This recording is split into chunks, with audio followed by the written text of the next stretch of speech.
State పోవాలంట, minimum ఒక 1 km పోవాలంట. Check post state వెళ్ళాలేమో లోపలికి. పాతాళగంగా ఇదే నాయన. Thank you sir. So finally we reached Pathalaganga. So ఇక లోపలికి దిగాలి. ఎంత టైం పట్టుదేమో తెలియదు కిందికి వెళ్ళడానికి.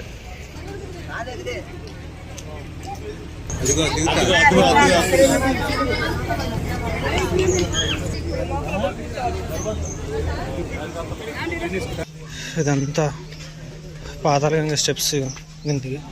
సో ఇది కనిపిస్తుంది కదా ఈ ఫారెస్ట్, ఇదంతా నల్లమల ఫారెస్ట్ అంట. సో ఇదంతా నల్లమల ఫారెస్ట్ కిందికి వస్తుంది. సో మీరు చూస్తుంది